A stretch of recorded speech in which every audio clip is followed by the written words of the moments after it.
बिस्मिल्लाहिर्रहमानिर्रहीम। अस्सलाम वालेकुम। लेक्चर का आगाज़ हदीस नबवी सल्लल्लाहु अलैहि वसल्लम से करते हैं। हदीस कुदसी है, अल्लाह फरमाता है, ए आदम की औलाद, एक तेरी चाहत है और एक मेरी चाहत है। अगर तू वो करेगा जो मेरी चाहत है तो मैं तुझे वो दूंगा जो तेरी चाहत है, और अगर तू खिलाफ वर्जी करेगा उसकी जो मेरी चाहत है तो मैं तुम्हें थका दूंगा उसमें जो तेरी चाहत है, और होगा फिर भी वही जो मेरी चाहत है। आज के लेक्चर में हम एम्पेयर लॉ और magnetic field inside a current carrying solenoid को स्टडी करेंगे। तो सबसे पहले हम बात करते हैं एम्पेयर लॉ की। जैसे हम Gauss's law electric field intensity को फाइंड करने के लिए इस्तेमाल करते हैं, वैसे ही एम्पेयर्स लॉ हम मैग्नेटिक फील्ड इंटेंसिटी को फाइंड करने के लिए इस्तेमाल करते हैं। तो सबसे पहली बात, used to determine magnetic field intensity. फर्ज करो ये हमारे पास एक स्ट्रेट कंडक्टर है और इसमें से करंट फ्लो कर रहा है। करंट की वजह से इसके इर्द गिर्द मैग्नेटिक फील्ड पैदा हो गया है और हम इस मैग्नेटिक फील्ड को कैलकुलेट करना चाहते हैं बाय यूजिंग एम्पेयर्स लॉ। तो पहला स्टेप हम क्या करेंगे, कंडक्टर के इर्द गिर्द एक लूप बना देंगे। पहला स्टेप होगा एम्पेयर लॉ को अप्लाई करने के लिए एक क्लोज्ड लूप बना देंगे। सेकंड स्टेप, उस लूप को स्मॉल पैचेस में डिवाइड कर देंगे। थर्ड स्टेप, हर लेंथ और बी का डॉट प्रोडक्ट करेंगे। डॉट प्रोडक्ट करने से जो बी का कंपोनेंट एल के पैरेलल होगा वही एल से मल्टीप्लाई होगा, तो पैरेलल कंपोनेंट से मल्टीप्लिकेशन हो जाएगी डॉट प्रोडक्ट करने से, और फिर हम इन सब डॉट प्रोडक्ट का सम ले लेंगे, और ये सम एम्पेयर लॉ के मुताबिक हमेशा बराबर होता है mu naught times total current enclosed by the loop. Loop के अंदर जो टोटल करंट है उसके म्यू नॉट टाइम के बराबर ये सम होगा। तो इस फार्मूले से फिर हम बी को फाइंड कर सकते हैं। तो सबसे पहला स्टेप हम फॉलो करेंगे, कंडक्टर के गिर्द एक लूप बनाएंगे, फिर उस लूप को स्मॉल पैचेस में डिवाइड कर देंगे, फिर हर लेंथ का बी से डॉट प्रोडक्ट करेंगे, और फिर इन सब डॉट प्रोडक्ट का सम म्यू नॉट आई के बराबर होगा। तो इसकी डेफिनेशन हम ऐसे करेंगे, sum of all the quantities B dot delta L for all path elements into which complete loop has been divided is equal to mu naught times total current enclosed by the loop। इसमें ये जो mu naught है ये है permeability of free space, और इसकी value है 4 pi 10⁻⁷ weber per metre per ampere. अब हम बात करते हैं what is a solenoid.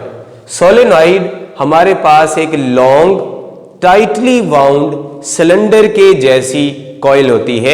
Solenoid is a long tightly wound cylindrical coil, और जब इसमें से करंट फ्लो करता है तो ये बार मैग्नेट की तरह बिहेव करती है।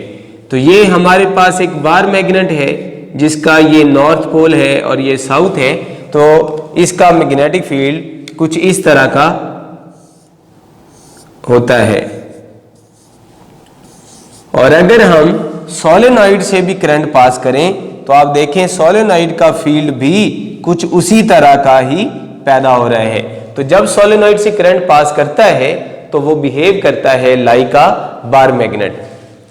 अब हम इसको एम्पेयर लॉ की मदद से फाइंड करना चाहते हैं कि इसके अंदर मैग्नेटिक फील्ड की स्ट्रेंथ क्या है। यहां पर फर्ज करो ये एक सोलेनॉइड है जिसको हमने बैटरी से जोड़ दी है, और अपर एंड से करंट की डायरेक्शन है आउटवर्ड और लोअर एंड पे करंट की डायरेक्शन है इनवर्ड इनटू द पेपर, और यहां पर है आउट ऑफ द पेपर। तो फिर हम इस सोलेनॉइड को इन डॉट्स और क्रॉस के जरिए रिप्रेजेंट कर देंगे। ये डॉट्स शो कर रहे हैं कि अपर एंड्स पे करंट की डायरेक्शन आउटवर्ड है, और क्रॉस रिप्रेजेंट कर रहे हैं कि लोअर एंड्स पे करंट की डायरेक्शन इनवर्ड है। ऊपर से करंट बाहर आके नीचे से अंदर की तरफ जा रहा है। तो ये हमने सोलेनॉइड की जगह डॉट्स की मदद से करंट को रिप्रेजेंट किया। आप देखें यहाँ पे सेंटर में जो मैग्नेटिक फील्ड है उसकी जो लाइंस हैं वो तकरीबन इक्वल डिस्टेंसेस हैं। इसका मतलब सेंटर पे जो मैग्नेटिक फील्ड है वो यूनिफॉर्म है और सेंटर पे जो लाइंस हैं वो क्लोज हैं। इसका मतलब सेंटर पे मैग्नेटिक फील्ड स्ट्रॉन्ग है। आउटसाइड आप देखें जो लाइंस हैं, एक तो वो दूर हैं और एक उनमें डिस्टेंस यकसा नहीं है, एक जैसा नहीं है। तो outside the solenoid B is non uniform and weak. क्योंकि डिस्टेंस एक जैसा नहीं है इसका मतलब नॉन यूनिफॉर्म है, और क्योंकि लाइंस दूर दूर हैं तो इसका मतलब मैग्नेटिक फील्ड वीक है, तकरीबन जीरो है। अगर आपसे क्वेश्चन पूछा जाए outside the solenoid magnetic field zero है या वीक है, तो करेक्ट आंसर वीक होगा। लेकिन अगर वीक की ऑप्शन ना हो तो तब आप जीरो भी लगा सकते हैं। अब एम्पेयर लॉ लगाने के लिए पहला स्टेप होगा, एक लूप कंसीडर करेंगे। याद रखो लूप ऐसा कंसीडर किया जाता है जिसके लिए ये डॉट प्रोडक्ट कैलकुलेट करना आसान हो। डॉट प्रोडक्ट हम आसानी से कैलकुलेट कर सकते हैं जब बी और एल या पैरेलल हों या परपेंडिकुलर हों। यहाँ पे मैग्नेटिक फील्ड इस तरफ है, तो अगर हम एक रेक्टेंगुलर लूप कंसीडर कर लें तो हम इजीली इनके डॉट प्रोडक्ट को कैलकुलेट कर सकते हैं। तो पहला स्टेप, हमने ये एक रेक्टेंगुलर लूप कंसीडर कर लिया। सेकंड स्टेप, इस लूप को स्मॉल पैचेस में डिवाइड करेंगे। तो यहां पर हमने इसको स्मॉल पैचेस में डिवाइड कर दिया, L1, L2, L3 and L4। Third step, her length और बी का डॉट प्रोडक्ट करेंगे तो ये बनेगा BL1। ये दोनों पैरेलल हैं तो इनका डॉट प्रोडक्ट आया BL1। ये दोनों परपेंडिकुलर हैं तो इनका डॉट प्रोडक्ट आया 0। आउटसाइड पे B 0 है तकरीबन, तो ये वाला डॉट प्रोडक्ट भी 0। और यहां पे भी L और B परपेंडिकुलर है तो यहां भी डॉट प्रोडक्ट 0, और ये बराबर होगा mu naught times total current enclosed by the loop. इस लूप के अंदर टोटल करंट कितना है फाइंड करने के लिए सबसे पहले हमें पता होना चाहिए कि number of turns per unit length क्या है। फर्ज करो उसका नाम है n। 1 मीटर में नंबर ऑफ टर्न्स है n। यहां पर यहां से लेके यहां तक लेंथ कितनी है L1, तो इस रीजन में कितनी नंबर ऑफ टर्न्स होंगी, वो बनेगी NL1। एक नंबर ऑफ टर्न से करंट फ्लो कर रहा है I, तो NL1 से कितना फ्लो कर रहा होगा NL1I। तो ये हमारा total current enclosed by the loop है। तो इधर ये आ गया BL1 और ये mu naught time total current enclosed by the loop. L1 से कैंसिल हो जाएगा तो आपके पास मैग्नेटिक फील्ड का फार्मूला आ गया B is equal to mu naught NI। तो यहां पर मैंने आपको एक एम्पेयर लॉ अप्लाई करना सिखाया है और एक उसकी मदद से मैंने मैग्नेटिक फील्ड का फार्मूला ड्राइव कर लिया है। इसमें ये जो n है ये है number of turns per unit length. तो ये सोलेनॉइड के दो फार्मूलाज आप याद रखिएगा। ये मैग्नेटिक फील्ड के फार्मूलाज हैं inside the solenoid. Outside the solenoid magnetic field तकरीबन 0 है लेकिन एक्चुअल में वीक है। और एंड्स पर याद रखो जो मैग्नेटिक फील्ड होता है वो सेंट्रल मैग्नेटिक फील्ड का तकरीबन हाफ होता है। अब ये जो सोलेनॉइड के अंदर मैग्नेटिक फील्ड है ये 4 चीजों पे डिपेंड करता है। 3 चीजें तो आपको फार्मूले से नजर आ रही हैं। एक नंबर ऑफ टर्न्स पे डिपेंड करता है और ये जो B है ये नंबर ऑफ टर्न्स के डायरेक्टली प्रोपोर्शनल है। अगर नंबर ऑफ टर्न्स बढ़ जाएंगी तो मैग्नेटिक फील्ड बढ़ेगा, नंबर ऑफ टर्न्स कम हो जाए मैग्नेटिक फील्ड कम हो जाएगा। अगर नंबर ऑफ टर्न्स में रेशो 1:2 है तो इसमें भी 1:2 होगी। अगर हम B और नंबर ऑफ टर्न्स का ग्राफ बनाएंगे तो वो एक स्ट्रेट लाइन होगी। नंबर 2 ये डिपेंड कर रहा है लेंथ ऑफ द सोलेनॉइड पे। आप देखो जो मैग्नेटिक फील्ड है वो लेंथ ऑफ द सोलेनॉइड के इनवर्सली प्रोपोर्शनल है अगर नंबर ऑफ टर्न्स कांस्टेंट है। तो अगर नंबर ऑफ टर्न्स और करंट कांस्टेंट है तो जो B है वो लेंथ ऑफ सोलेनॉइड के इनवर्सली प्रोपोर्शनल है। अगर लेंथ डबल हो जाए तो ये हाफ हो जाएगा, लेंथ हाफ हो जाए तो ये डबल हो जाएगा, लेंथ बढ़ेगी तो ये कम हो जाएगा। और अगर हम B और L का ग्राफ बनाएं तो ये एक हाइपरबोला बनेगा। अगर लेंथ में रेशो है 2:3 तो मैग्नेटिक फील्ड में रेशो बनेगी 3:2 एंड सो ऑन। इस तरह के बहुत सारे क्वेश्चंस आप यहाँ पे सॉल्व कर सकते हैं। नंबर 3 ये डिपेंड कर रहा है करंट के ऊपर। जो करंट है और मैग्नेटिक फील्ड करंट के भी डायरेक्टली प्रोपोर्शनल है, B directly proportional to I. Current बढ़ेगा तो सोलेनॉइड के अंदर मैग्नेटिक फील्ड की स्ट्रेंथ भी बढ़ेगी, करंट डबल हो जाए तो डबल हो जाएगा, एटसेट्रा। और नंबर 4, ये डिपेंड करता है नेचर ऑफ कोर मटेरियल। अगर हम सोलेनॉइड के अंदर आयरन कोर डाल दें, फर्ज करो ये एक सोलेनॉइड है और आपने इसके अंदर आयरन कोर को रख दिया, इलेक्ट्रिकली कनेक्ट नहीं करना, बस उसके अंदर लेमिनेशन करके आप रख दें, तो इस तरह करने से सोलेनॉइड के अंदर मैग्नेटिक फील्ड की जो स्ट्रेंथ है वो पहले से ज्यादा हो जाती है। तो आयरन कोर रखने से आयरन खुद भी मैग्नेटाइज हो जाता है और एक मैग्नेटिक फील्ड आयरन भी पैदा कर देता है, जिसकी वजह से टोटल मैग्नेटिक फील्ड ज्यादा हो जाता है। अब आपने देखा जो मैग्नेटिक फील्ड का मैग्नीट्यूड है वो 4 चीजों पे डिपेंड कर रहा है, नंबर ऑफ टर्न्स पे, लेंथ पे, करंट पे और नेचर ऑफ कोर मटेरियल पे। अब हम डायरेक्शन कैसे फाइंड करेंगे? डायरेक्शन फाइंड करने के लिए हम राइट हैंड रूल इस्तेमाल करेंगे। Hold solenoid in your right hand such that fingers are curling in direction of current.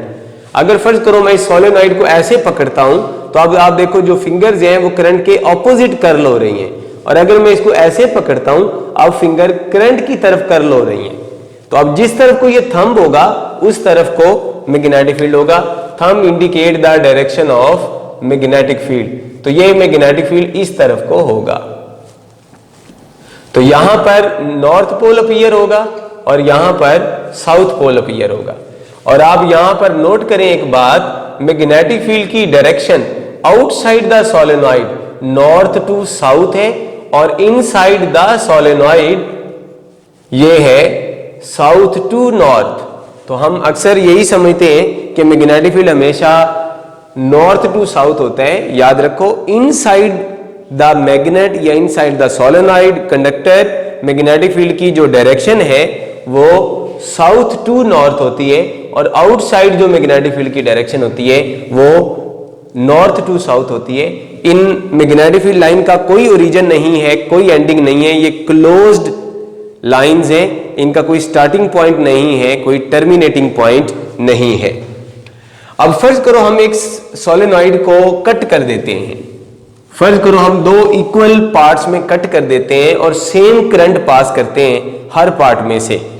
तो कट करने से नंबर ऑफ टर्न्स कम हो जाएंगी तो साथ लेंथ भी कम हो जाएगी। मिसाल के तौर पे फर्ज करो ये हमारे पास एक सोलेनॉइड है, तो हमने इसको 2 इक्वल पार्ट्स में कट कर दिया। अब 2 इक्वल पार्ट्स में कट करने की वजह से लेंथ पहले से आधी हो गई और नंबर ऑफ टर्न्स भी पहले से आधी हो गई। अगर अब हम सेम करंट हर पार्ट से गुजारें तो मैग्नेटिक फील्ड पे कोई असर नहीं होगा, नंबर ऑफ टर्न्स भी हाफ हो गई, लेंथ भी हाफ हो गई, तो ये दोनों का फैक्ट कैंसिल हो गया, तो भी वही रहेगा। तो इस तरह आप 3 पार्ट्स में कट कर दें, 4 पार्ट्स में, लेकिन शर्त है कि हर पार्ट से सेम करंट पास करें, तो फिर मैग्नेटिक फील्ड पे कोई असर नहीं होगा।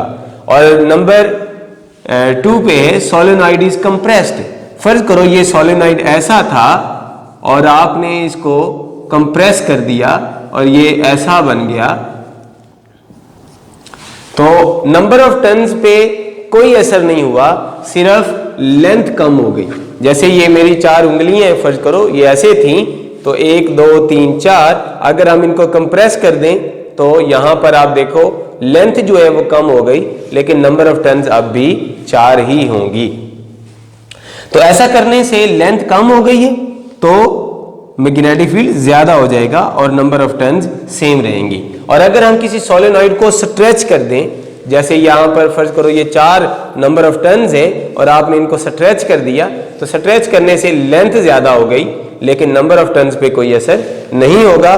तो अगर लेंथ बढ़ जाएगी तो मैग्नेटिक फील्ड कम हो जाएगा। तो जब किसी सोलेनॉइड को स्ट्रेच कर दिया जाता है तो उसकी लेंथ बढ़ जाती है, नंबर ऑफ टर्न्स वही रहती हैं, तो उसका मैग्नेटिक फील्ड कम हो जाता है। और अगर उसको कंप्रेस कर दिया जाए तो नंबर ऑफ टर्न्स वही रहेंगी, लेंथ कम हो जाएगी, जिसकी वजह से उसका मैग्नेटिक फील्ड पहले से ज्यादा हो जाएगा। Thank you so much. Allah Hafiz.